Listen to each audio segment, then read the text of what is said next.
Hey, good afternoon, y'all. Welcome back to another episode of Keeping It Real with Jerneal. I'm your host, Jerneal, and I got a special guest with me. Special guest, introduce yourself. What's going on, y'all? My name's Keepin. How's everybody doing out there? I'm doing pretty good. Glad to have you on. Today we're going to be talking about society's definition of success. Tell me your thoughts on that. Society's definition of success. Now, this can be broken up in two different things, two different categories. Now, I may say something that's going to touch people the wrong way, but so what? Black people, we see success as nice cars, jewelry, material things. White people see success as nice home, a lot of money in the bank, investments, property outside of their current home. It's a big difference. I guess my question for you, being a young man, how you see it? I mean, really, I see it all over to this day. You know, I see it all in Atlanta and everything. Atlanta's the prime example of it. You know, the money's there, but at the same time, some of the people are still broke. Like, you could pull up in an $80,000 Corvette with no money in the bank, and they'll swear up and down that you're successful. No, y'all got that backwards. I'm talking about black people now, but with the white people, you know, they see success as, you know, assets, buildings, rentals, maybe stocks and bonds here and there. You don't have to have all the chains and the watches and the designer on everything. You know, the white people, they see it more as like what I have in the bank. You know, the black people, they see it more of what's on me. And that's the worst thing you want to be nowadays, is wearing your net worth. Yes. Yeah, I could chime in on that. Okay. Me personally, and this is what bugs me to death. I hate seeing black people drive a brand new car and live in a dump. That makes absolutely no sense to pay $800 to $900 on a car just so you can shine and look good, but you live in a dump.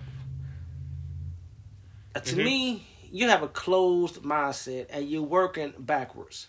Now, okay, white people will drive a regular car, Honda, Nissan, but they'll have a $500,000 to $700,000 house and it looks great. It's in a gated, neighborhood to where it's secure and they're living quite well. But you would never know it based on their car, because they understand that rich is loud. Being rich is very loud. Exactly. Wealth is quiet and low key. Remember that. And that just goes back to what I said. I'm not racist in no way. I'm not trying to pull a race card. This is all based off of observation, and you can look all around you. You know, most of us black people nowadays, we're all big about showing or flaunting, our money and everything.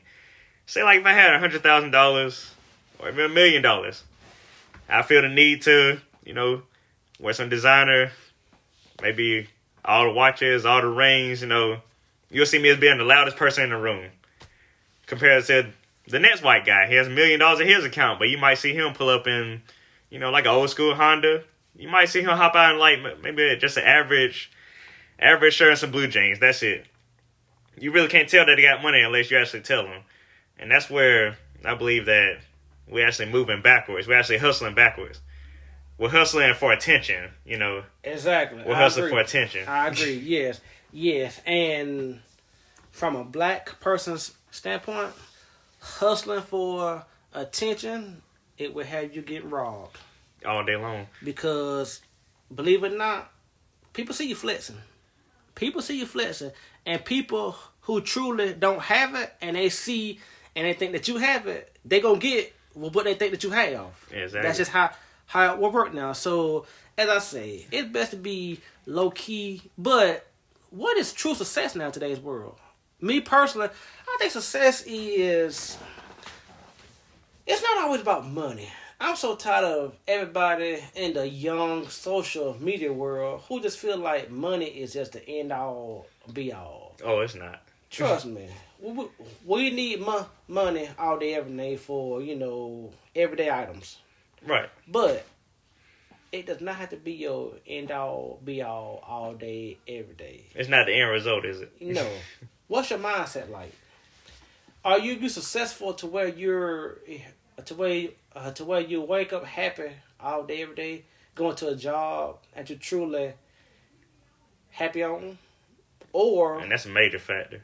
exactly. Or are you faking it to where you just happy on the outside, you hate life on the inside because you're going to a job that you possibly hate. Now it's a well-paying job, but it's a job that you cannot stand because they treat you like trash on the job.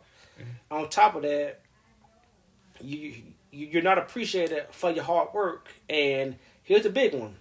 Here's the big one that I don't think folks understand. If you're a manager or a supervisor, guess what? You work free overtime, so your salary, and so the overtime money that you should get for working all those long hours, you don't get because your salary. So, and this I'm gonna give y'all an example. Okay, I'm gonna say here's a prime example. The store manager of, I'm gonna say, a Walmart store. I don't think folks understand that store manager. That store manager might make $100,000 a year. Now, okay, that sounds good, right? $100,000 a year sounds good. Mm-hmm. But imagine on the fact that out of that $100,000 a year, you do free overtime all year with no extra compensation. On top of that, you truly can't take a day off without being on call to where if anything goes on with the store, people call you for it. Mm-hmm. So you truly don't have a day off. And the fact that you make $100,000, if you actually made overtime, if you were not salary, you would probably make between $180,000 and $200,000. So just imagine that you gave up freedom, you gave up a better lifestyle for $100,000, and the company screws you out of another $100,000 because they pay you in salary as opposed to hourly. And we're talking about fixed pay. Exactly. We're talking about fixed pay here. That's all salary is. It don't matter if you come in early or if you stay late. Exactly. Your pay will still be the same. And what people don't understand, on a salary job, you're only salary for 8 hours. You're not forced to stay for overtime. But they mentally know how to mess your mind up to where if you stay longer, they may offer you the possibility of a better job on down the line. Don't take that. No, don't take that, because it's the mindset of the fact that I'm working free overtime. Now, I don't know about you, but me personally, I'm not finna work on nobody's time clock for free overtime. No, me neither. That's just me personally. So. And really, to be honest with you, even if they say you off, clearly you on standby. Exactly.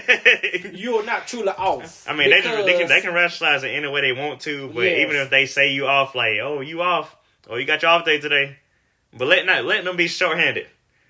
Oh, they call you on your off day. They will call you in. Hey, sorry to bother you, but can you come in? And you have to work because you're the manager of the whole, store. Bingo. Or whatever. You see what I'm saying? So, I don't find that a success unless, and here's the big part, unless you love titles. And one thing I've learned about people, insecure people love titles. We're talking about manager, supervisor, yes, co-manager, HR, the list goes on and on and on. Yes. People like that love titles because, and it's just my personal, belief, is that they failed in a previous life, and so this title makes them feel so empowered. But let me tell you your secret. That title stays on the clock once you clock out. Bingo. So that's the part they forget. You might be store manager of blah, blah, blah. Once you swipe your badge and you clock out and you're driving home, you back to being Billy Bob. You just a regular person. Your name is back to being Billy Bob. You ain't manager anymore. Exactly. You just a very regular person. So I don't find that as success at all. I find that being torture. That's just my personal opinion. And that's If you don't like it, so what? Kiss my butt. exactly, and that's the way they gotta set up. They gotta set up so crazy nowadays. Like, and people actually wrong with that. Like that trying to make them feel so empowered to the point where they just talk to their own employees any type of way. Well, the thing is, they've been coached and they've been trained to treat people like trash because, in their mind, that's in old school philosophy. That's what the boss did, and the boss, he was at the top of the food chain, and he talked to people like trash because nobody could be on top of him. But believe it or not, if you understand the business world, there's people on top of the boss.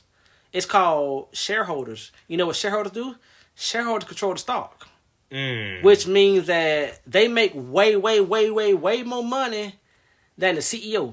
So even the boss man has a supervisor. Exactly. And that's part they forget. I don't care if you're a CEO of whatever. There's folks called the shareholders who handle the real money. They will always be above you because their money is based on what your money make. Right. Even when you think you're at the top, there's always somebody over you.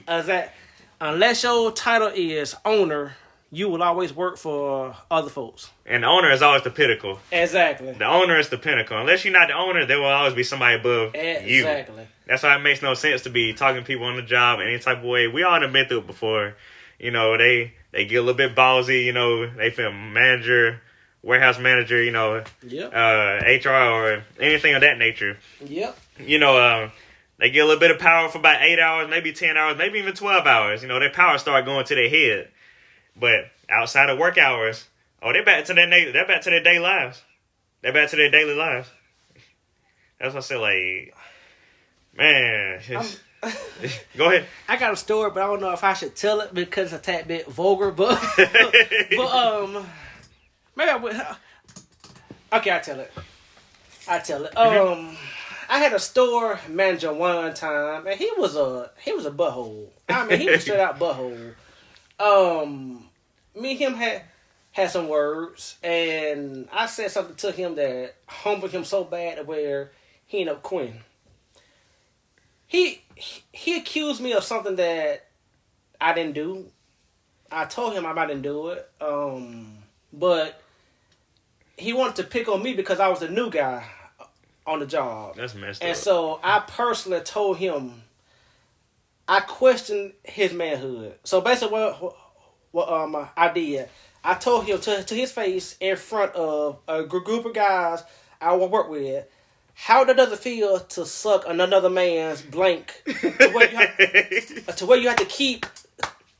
I say, how does it feel to suck another man's blank to where that keeps your job, and then you go home to kiss your wife and kids in the mouth?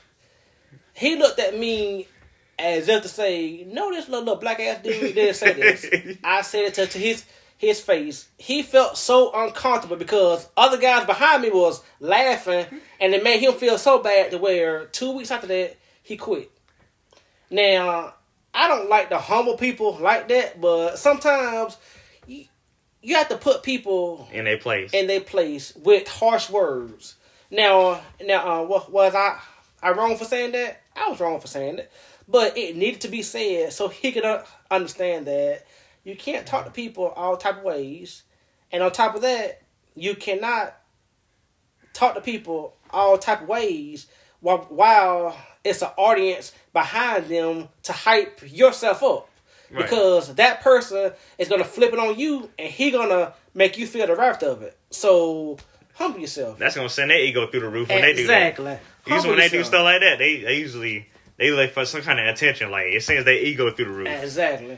Humble yourself. And like I said, I didn't like saying that, but it had to be said because y'all good. Y'all good. I'm pretty sure you're not the only one that would have did the same thing, but he wrong for that. Yeah. It's low-key karma, though. Like, what goes around comes around. Yes. You picking on me, you trying to belittle me and everything. But at the same time, I exposed the truth in front of all your customers, Exactly. And it had to be done so you can put him in his place, so he can open his eyes up to see that, hey, and you're not as big as what you think you are. Humble yourself, brother. Because there's somebody over you, even when you're the manager or even the No matter what workplace title you got, there's always somebody over you. It is. It is. Humble yourself. Humble yourself. So, yeah, that's the way I see it, man. Going back to the definition of success, society's version of success, going back to what you said, freedom and also mental freedom and everything. Also, it's a whole lot more than just money. It's a whole lot more than just money. You can bring all the money in the world, but at the same time, if you on the clock, or working 7 days a week, 365 days a year, then where you enjoying it? Where you enjoying it? You don't. And you don't because you're basically a decent paid slave. Exactly. You're a decent paid slave because they working you hard. And the little overtime, if you're not salary that you get once it's taxed, it's not truly overtime. No, it's not. It's not truly overtime. Oh yeah. That too. Young people, understand taxes. Understand how taxes work because overtime is a ripoff. It is. Do not do overtime because say you did overtime for 8 hours on your off day and you make an extra $120 for that day off. Oh, I say $200. Mm-hmm.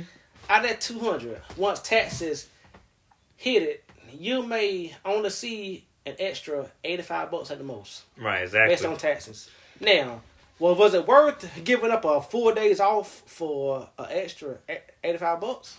Tell me or not. Because me personally, I say no. Nah, I say no either. But, Okay, you know how it is nowadays. The more you work, the more they tax you. Yeah. Which is backwards. That's always been. It's been like that for so long. The more you work, the more they're gonna tax you. Yes. I mean, you might see a small difference in your paycheck, but at the same time, look what you had to give up. You had to give up your whole weekend. Exactly. Plus your scheduled days. Exactly. And you only see a small bit of it, while the IRS taking out a good chunk of it. Yes. That's why I say freedom is everything. When it comes to being successful, freedom is everything. You gotta have your freedom. Work smart, not hard, man. That's all I'm saying. Work smart, not hard. Exactly. Because the time you go in this world, you're not gonna get it back. No. You're not gonna get it back. No. My question for you, man, is what do you find as being successful? Me finding being successful is time, really. Time. Of course, money too, but at the same time, it's like a couple of aspects with it, like money. Okay. If I call myself being successful, I got my business going on. Okay. I'm gonna throw out a couple of points. Okay. I got freedom. Okay. Okay. I can travel the world. I can go as I please. I don't have to be in nobody's warehouse, and no time of day. Okay.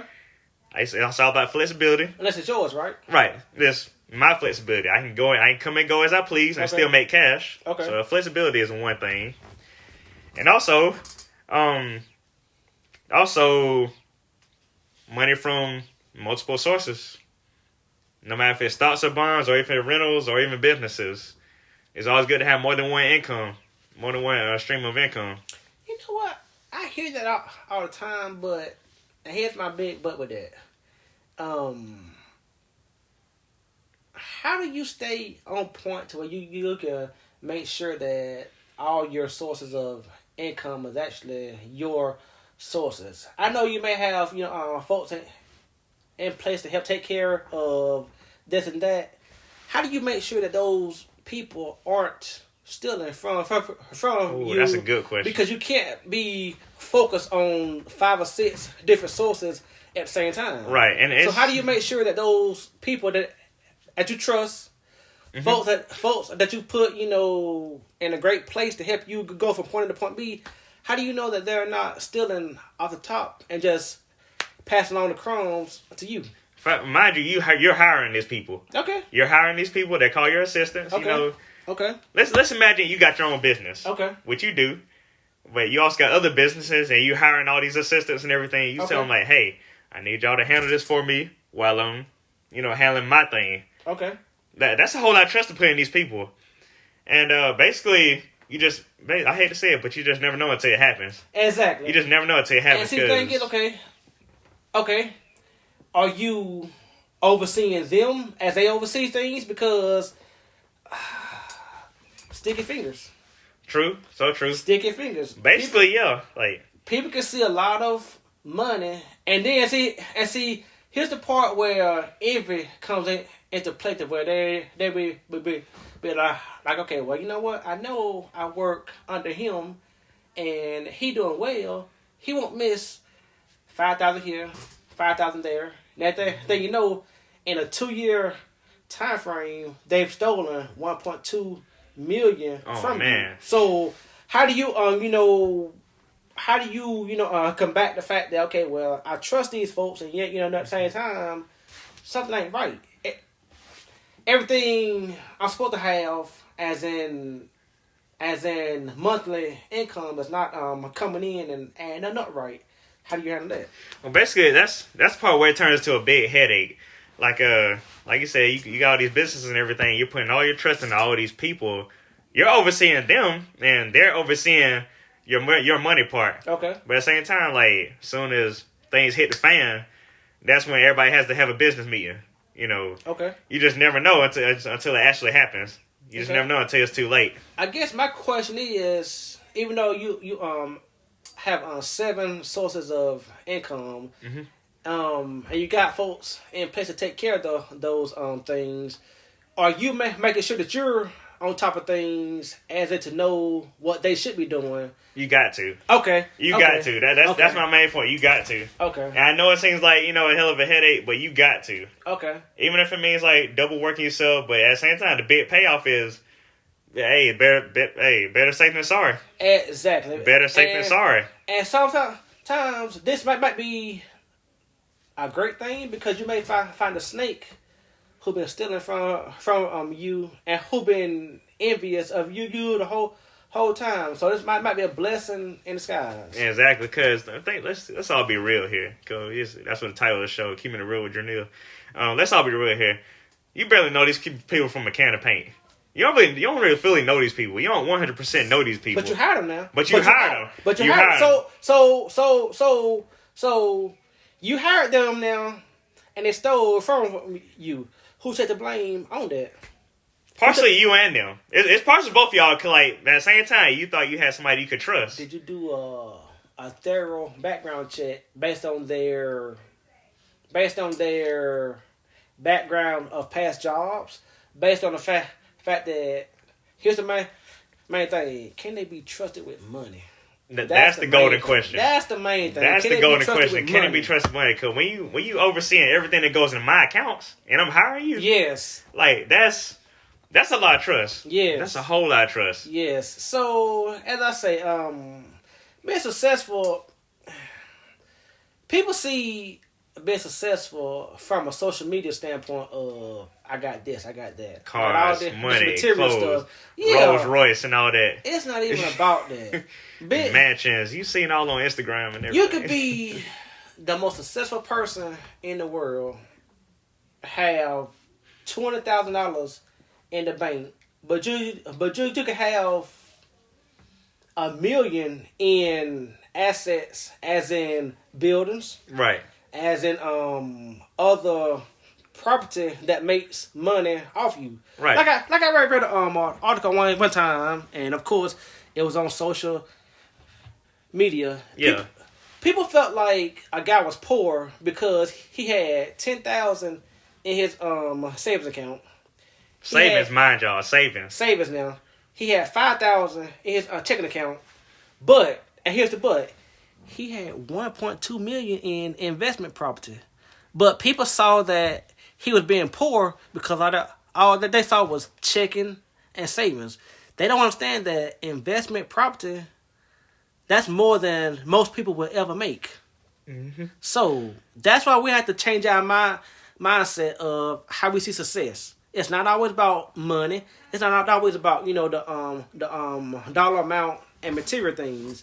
It's about what you're doing with the money that you currently have now. And that's why I think they get net worth and bank account balance mixed up. Exactly. Net worth, you can look it up on Google now. Net worth is basically your amount of the value of all your businesses. Yes. It don't matter if you own this, or if you own rentals, or if you own a barbershop or a salon or whatever. Yes. The net worth is all about how much you own. Exactly. That's the total value of everything that you own. Exactly. That's what's called net worth. Yes. Not gross worth, net worth. That's after taxes. Yeah, I'm glad you said that. I'm glad you said that because a lot of people don't understand.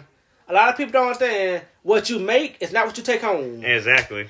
It's called gross and net. Gross is what you make. Net is what you take home after taxes. Bingo. Yes. I'm glad you said that because a lot of young people do not understand that. So I'm glad you said that, man. Smart move. Smart move. Exactly. And that's where we kind of get it misconstrued at times. Where they say how much this person is worth. This person is worth $1 million. Oh, he got $1 million in his account. No. That's not the point. That's not it. He has millions of dollars worth of businesses, but he still might have about a couple thousand in his checking and savings. That's what it's like a thin line between the two. But like I said, you really can't base success off of what you see on social media, especially not the car that you ride in or the house that you live in or even the clothes that you have. Well, the crazy part is that I could rent a Rolls Royce Phantom for a day. Exactly. It may cost me $3,000, but I can rent one and ride clean all day. $3,000 on the high side of that. And folks will swear I'm balling. Because they look on the outside in. Exactly. I rented this for $3,000 for 12 hours. So, yeah, I'm balling for 12 hours. Exactly. So but let them see. Perception is everything. Let them see you the next day, like out on the street or out on the Honda. They're going to be asking questions. Exactly. They're going to be like, so-and-so, I thought I seen you out in that Rolls Royce. As if I fell off. No, I fooled you, dummy. Exactly. So that's all it is. That's why I say you can't really base success off of social media, especially when you seen the music industry, right? I'm not trying to stray off a topic, but the cars be rented. Yes. Some of the cars be leased. The homes, yes. The homes be rented.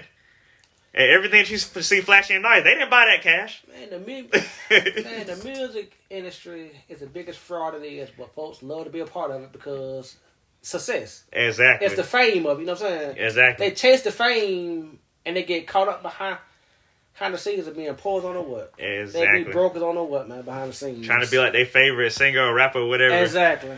That's what I said. Success is basically based off of the time that you have, the businesses that you own, freedom and flexibility. That's what it all boils down to. Freedom and flexibility. Instead of clocking in at the warehouse, about 6-7 days a week, which one would you much rather have? Having to be at the warehouse, at this place at this time, being told what to do? Or making money on your watch? You can eat out as much as you want, travel the world as long as you want to, and still make money on your time. Financial freedom and having that peace of mind that I'm doing me all day, every day. And that's the biggest flex of all, really. Call me crazy, but that's the lifestyle that I'm trying to live long term. Same here. Long term, full time, all day, every day. Financial freedom and peace of mind is everything. That should be the main goal. Also, generational wealth. Exactly. Let's talk about that. Not just being rich, but being wealthy. And trust me, there's a difference between the two. But that's another topic. We're gonna get on that one in the next episode. If you enjoyed this episode, feel free to subscribe to my YouTube page, Just.Jerneal. Also, follow me on Instagram. The same thing, Just.Jerneal, JUST.JERNEAL. If you enjoyed this podcast, give me a like or give me a follow, and we'll see you on the next episode. Thank you so much for having me, special guest. It's been so much fun talking to you. I appreciate that, man. And we'll see y'all next episode. All right.